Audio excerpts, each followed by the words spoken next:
Gracias por acompañarme nuevamente al estudio de la lección de escuela sabática que corresponde al miércoles 26 de noviembre del año 2025. El jubileo es la lección para hoy y la pregunta de la escuela sabática es que ¿cuál era la finalidad del año sabático y del jubileo? Eso es lo que vamos a tratar de explicar cuando le demos la lectura al libro de Levíticos en el capítulo 25 y versículo del 1 al 5. Jehová habló a Moisés en el monte de Sinaí, diciendo: habla a los hijos de Israel y diles: cuando hayáis entrado en la tierra que yo os doy, la tierra guardará reposo para Jehová. 6 años sembrarás tu tierra y 6 años podarás tu viña y recogerás sus frutos. Pero el 7º año la tierra tendrá descanso, reposo para Jehová. No sembrarás tu tierra ni podarás tu viña. Lo que de suyo naciera en tierra segada, no lo segarás, y las uvas de tu viñedo no vendimiarás. Año de reposo será para la tierra. Levíticos capítulo 25 del 8 al 13 y dice de la siguiente manera: y contarás 7 semanas de años, 7 veces 7 años, de modo que los días de las 7 semanas de años vendrán a ser 49 años. Entonces harás tocar fuertemente la trompeta en el mes 7º, a los 10 días del mes, el día de la expiación haréis tocar la trompeta por toda vuestra tierra. Y santificaréis el año 50, y pregonaréis libertad en la tierra a todos sus moradores. Ese año será de jubileo, y volveréis cada uno a vuestra posesión. Cada cual volverá a su familia. El año 50 os será jubileo. No sembraréis ni segaréis lo que naciere de suyo de la tierra, ni vendimiaréis sus viñedos, porque es jubileo. Santo será a vosotros. El producto de la tierra comeréis. En este año de jubileo volveréis cada uno a vuestra posesión. Cada 6 años se iba a apartar el 7º año y dejar reposar a la tierra. Pero ahora, por 7 semanas, los 7 días de cada semana se iban a transformar en un año, un día por año. En 7 semanas, por 7 días, son 49 días, o es decir, 49 años.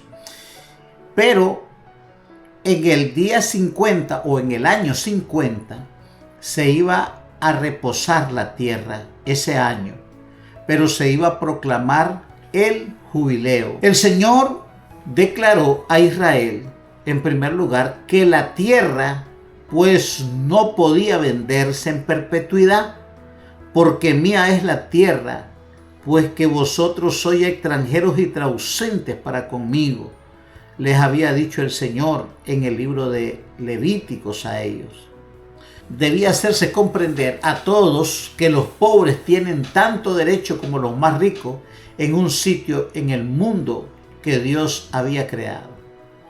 Ahora me gustaría que habláramos un poco acerca del derecho de propiedad durante el tiempo de Josué, porque es muy interesante la forma en cómo Dios trazó la legislación del derecho posesorio, el derecho agrícola y también el derecho de la propiedad. En la tierra de Canaán estaba intrínsecamente ligado el cumplimiento de las promesas de Dios a Israel. En primer lugar, la tierra, como ya lo estudiamos, era un don divino y era una herencia. El origen de la propiedad o la base fundamental de la propiedad era que Dios había entregado la tierra a Josué y a Israel como una posesión y una herencia.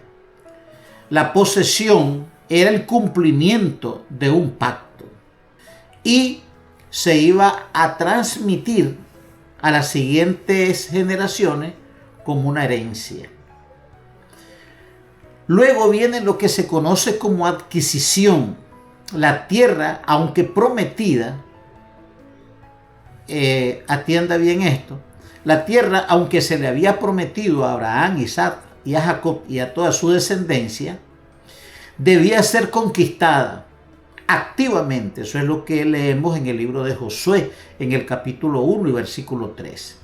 Israel solo podía poseer aquello que reclamara y pusiera sus pies sobre él a través de una lucha contra los cananeos.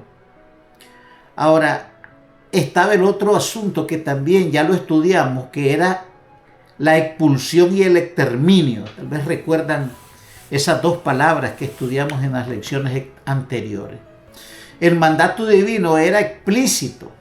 Las naciones cananeas, hititas, amorreas y cananeas debían ser expulsadas o en muchos casos exterminadas debido a su extrema maldad e idolatría.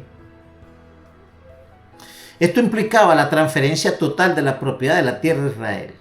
En segundo lugar, se tiene que tomar en cuenta lo que se conoce como el reparto y la herencia tribal. Josué, el sacerdote Eleazar y los jefes de las tribus la repartirían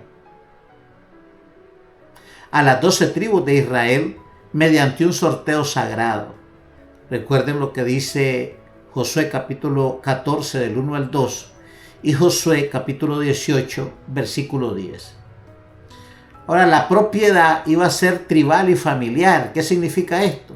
La tierra se asignaba porciones a cada tribu y dentro de cada tribu a los clanes y familias. El concepto de herencia era crucial, pues la tierra se consideraba una posesión perpetua que debía permanecer dentro de la misma familia y dentro de la misma tribu. No se podía, esto es muy importante que lo podamos comprender, la tierra que recibía una tribu y que esa tribu la distribuía a través de los clanes y los clanes a través de la familia, no podía ser vendida ni traspasada por dinero. Y si en algún momento una familia estaba atravesando algún problema económico, él podía vender la tierra, pero a la misma tribu, al mismo clan o a los mismos miembros de la familia. Es muy importante que podamos lograr comprender esto, porque el derecho agrario, posesorio y el derecho de la propiedad en los tiempos de Josué era teocrático. O sea, era Dios quien trazaba la legislación jurídica para poder proteger el derecho de la propiedad en cada una de las tribus, de los clanes y de la familia. La única tribu que no recibió tierra fue la tribu de Leví, ya que su heredad era el sacerdocio de Dios. En su lugar se le asignaron ciudades específicas y tierras de pasto dentro del territorio de todas las tribus. Pero también estaba legislado lo que se conoce como protección de linderos. Las leyes mosaicas enfatizaban la propiedad y la prohibición de mover los linderos de un vecino, asegurando la permanencia de la herencia familiar. Eso lo dice Deuteronomio capítulo 19 y versículo 14.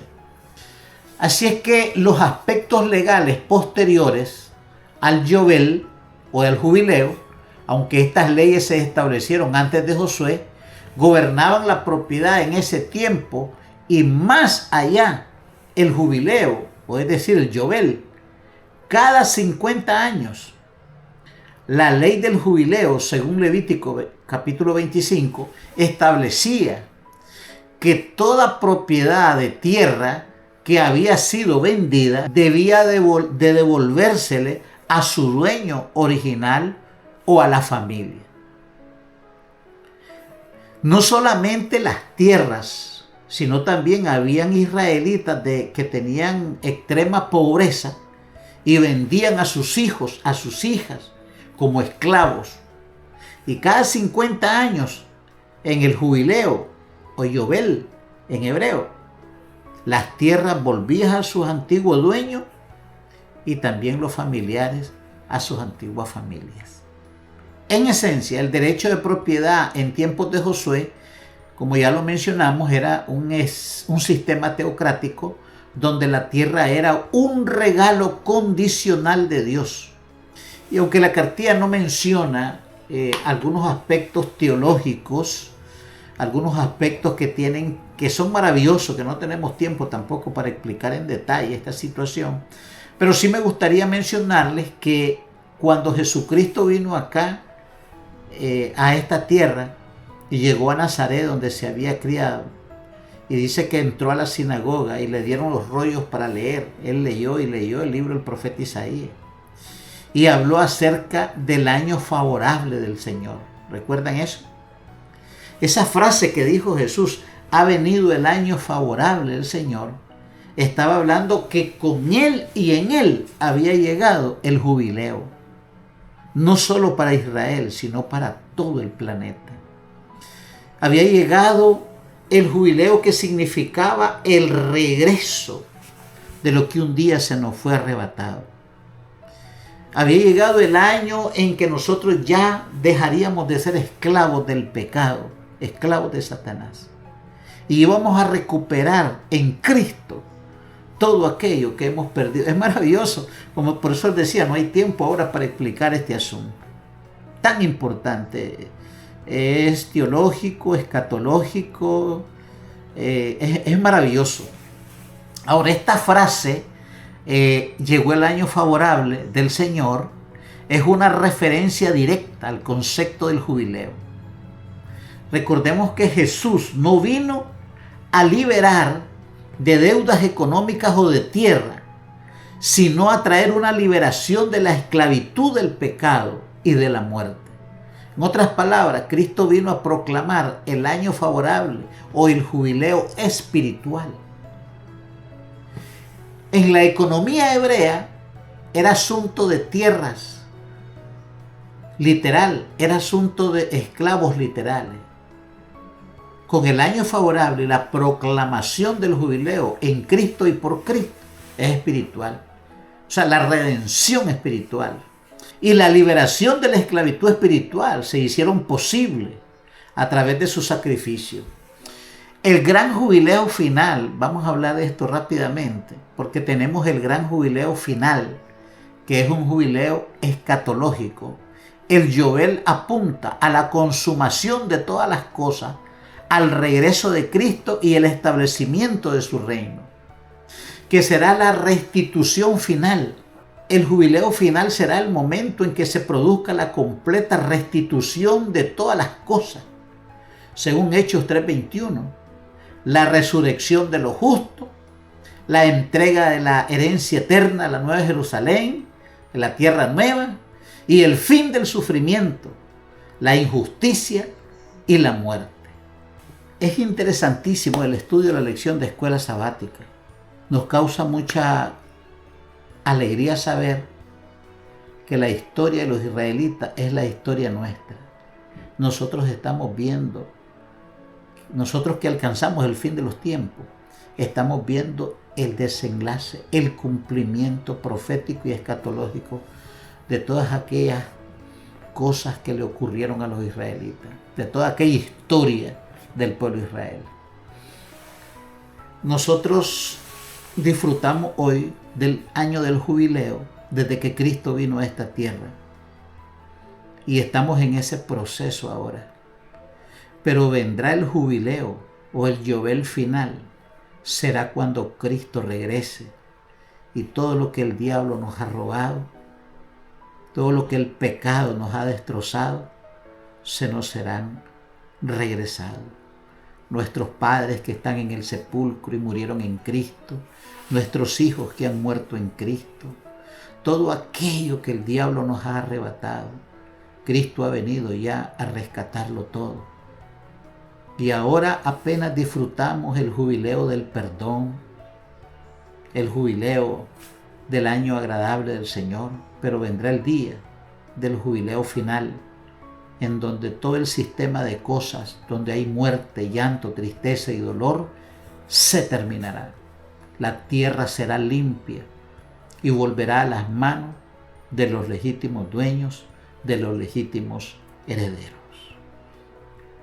Que Dios te bendiga y permanezcamos en el pacto con el Señor.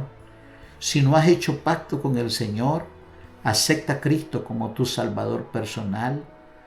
Abre tu corazón y permite que Cristo llegue a tu vida para que también seas parte de este gran jubileo, de este gran año del perdón, y que cuando Cristo regrese nos haya preparado para la vida eterna.